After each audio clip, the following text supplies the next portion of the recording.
Итак, храмовый комплекс Прамбанан. В его составе есть несколько храмов. И сейчас я стою на территории храма Лара Джон Гранг. Это самая популярная часть комплекса Прамбанан. Значит, этот храм состоит из ансамбля из 6 храмов, посвященных богам Вишну, Шива и Брахма, а также 3 храма, посвященных их священным животным.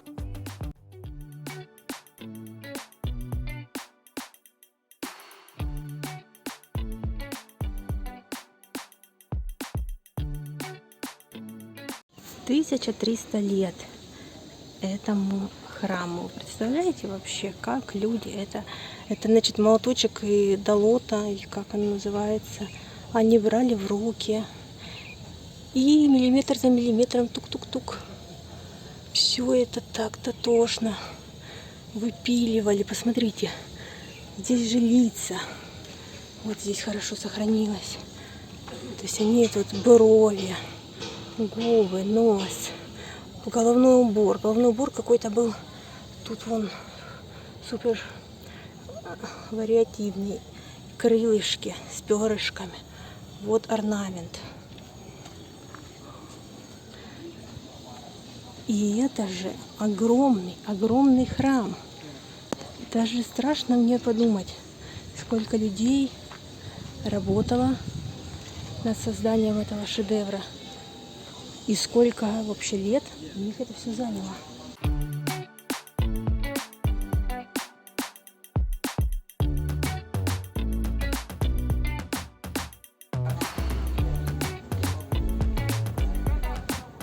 Немного про цены.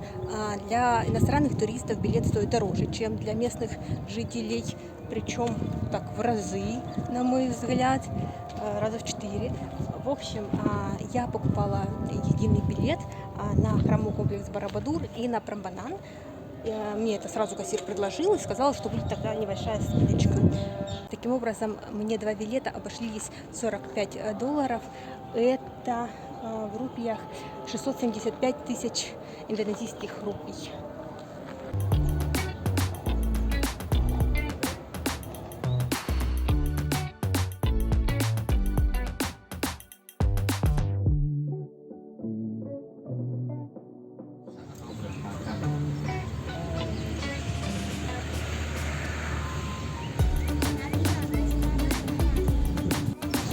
Seperti candi-candi yang sudah jadi ini.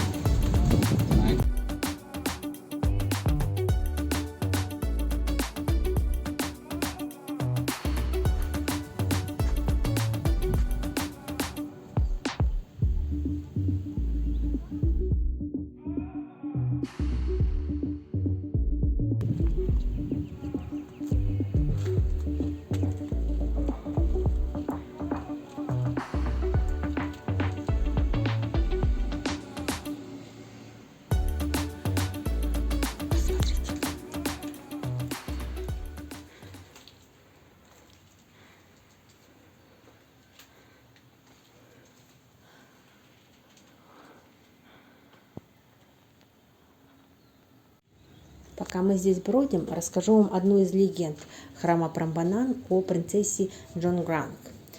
Как было дело? Принц Бандунга посватался за принцессу, но она не хотела выходить за него замуж, потому что думала, что он убил ее отца. Просто так отказывать она ему тоже не хотела и поставила перед ним задачу. Принц должен был за одну ночь до рассвета возвести храм с 1000 статуй. И тогда она согласится стать его женой. Принц принялся за дело, возводил, и принцесса увидела, что, скорее всего, он успеет это сделать. И чтобы предотвратить это, она подговорила слух, и они разожгли множество костров вокруг храма. И эти зажженные костры сымитировали рассвет. И принц решил, что уже рассвет наступил, и он не успел. И на тот момент было готово уже 999 статуй. Когда обман вскрылся, принц очень разозлился и превратил принцессу в камень, которая стала этой 1000-й статуей. Сейчас этот камень, статуя, стоит в храме Шива в комплексе Прамбанан. Посмотрите на вот этого вот человечка. С какой дотошностью сделана каждая деталька. Поясок, пряжка, какая-то от ремня. Я даже не знаю, что в те времена были. Рука, пальчики, ноги.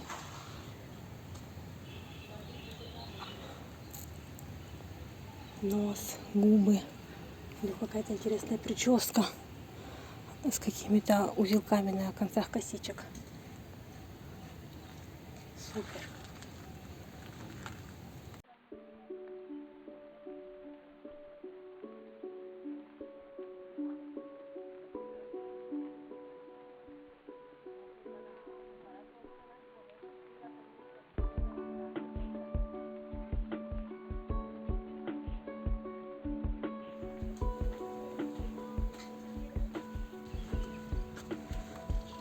Главный храм. Написано, сюда нельзя заходить. Но так как тут уже ходили какие-то люди, то мы зашли. Так, здесь уже покрасивее обстановочка. Там была простая, без узоров. Здесь и колонны, и барельефы.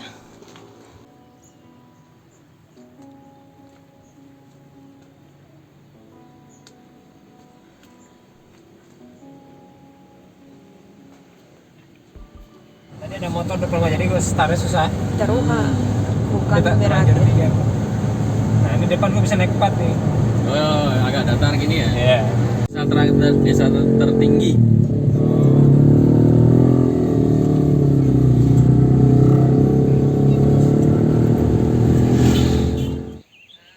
В 5 утра. Уже светает. Вот и вулкан Мерапе. Википедия говорит нам, что вулкан Мерапе это самый активный действующий вулкан в Индонезии. Высота вершины кратера достигает 2910 метров и переводится название как гора огня.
Это место называется Клангон. Kelangon. В Индонезии очень много оформлено различных арок. Вот это вот, например, или вон та под мостом. И эти арки, они повсюду. То есть ты въезжаешь в населенный пункт, там обязательно арка. Выезжаешь отель любой, даже просто улица, например, поворот на улицу, и на эту улицу ведет арочка какая-нибудь. И главное, они все такие разнокалиберные, большие, маленькие. Обычно вот две колонны, и между ними это арочка с какой-то надписью, например, название улицы, название населенного пункта, название отеля. В общем, куда бы ты ни уехал, туда обязательно ведет арка. И это так красиво. Сейчас 7 утра, мы позавтракали, попили кофе, и появился очень густой туман уже абсолютно не видно никакого вулкана. Все в тумане. И, по всей видимости, он так быстро не пройдет. В общем, так как подняться прям на вершину вулкана невозможно, по крайней мере, с этой стороны, вот, то просто в тумане подниматься смысла нет. Мы просто потратим время. И поэтому мы приняли решение, что мы сейчас спустимся вниз, заправимся и поедем. Есть музей вулкана Мерапи, и вокруг него какая-то парковая зона отдыха с благоустройством, фонтанчиками, мостиками и так далее. Посетим этот музей, посмотрим, что там за экспонаты представлены.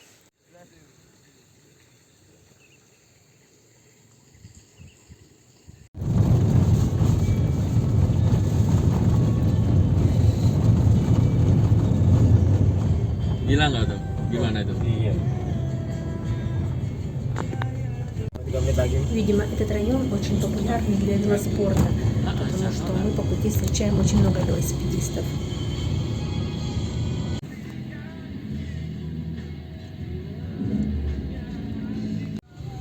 Terus aja ngikutin. Музей вулкана Мерапи.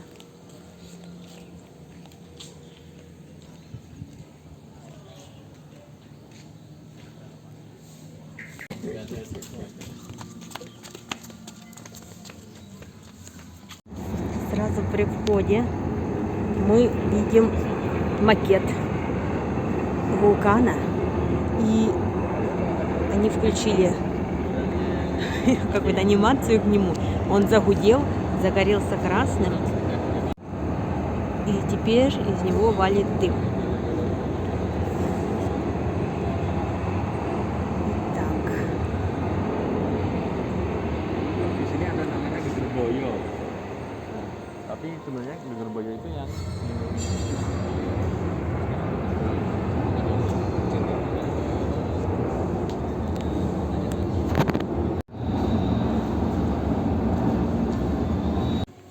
Вулкан Мерапи – это один из самых активных вулканов в Индонезии. Крупные извержения наблюдаются каждые 7 лет, мелкие – примерно 2 раза в год, а дымит вулкан каждый день. Здесь картинка извержения, которое произошло в 2010 году.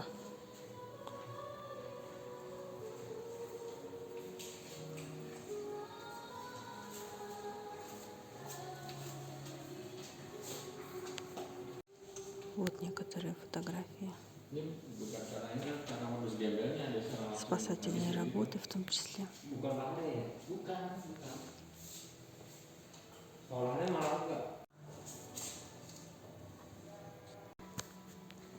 Мебель и обстановка одной из комнат после извержения.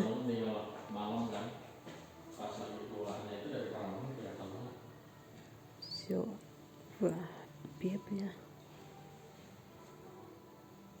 Это люди, которые пожертвовали жизнью своей, спасая других людей во время извержения вулкана.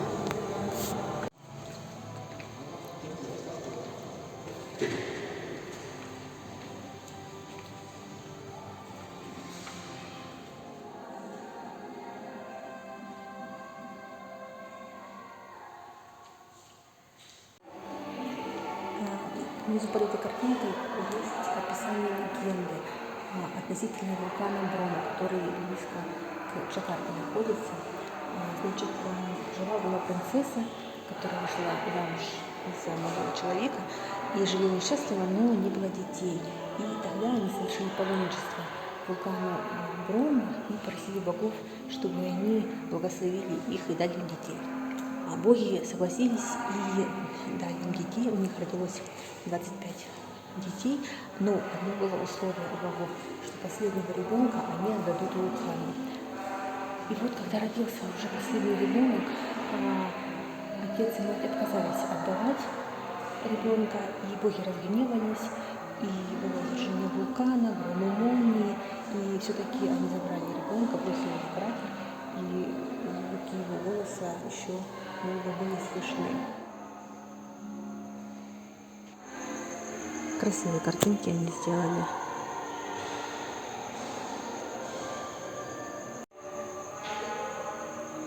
Оповещение об извержении.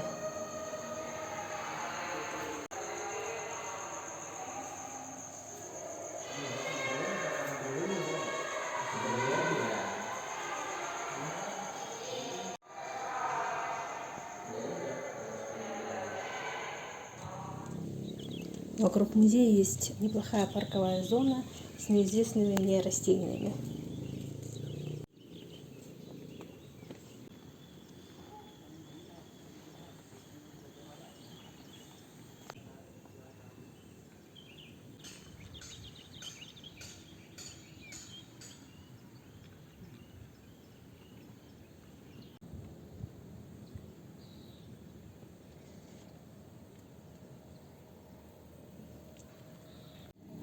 Это дерево папайя. Наверное, оно еще зеленое. Banyak menerima tamu kadang nggak ada tempat buat parkir. Шок-контент. Индонезийцы пьют кофе с сгущенным молоком. Я только сейчас поняла, почему весь кофе такой дико сладкий. Я постоянно говорю без сахара. И всегда он, задница слипается. И вот, пожалуйста, сейчас опять принесли этот супер кофе с молоком. И я попробовала, сладко. Это реально сладко. Очень сильно. В итоге, в результате выяснения обстоятельств, выяснилось, что это сгущенное молоко. Вот так-то. Iya. Pesanan gue aja ya. Рисовое мини-поле. Возвращаемся из Джогьякарты в Богор. Это летняя резиденция президента Индонезии. И сейчас мы остановились в зоне отдыха. Зона отдыха выглядит как большая столовая.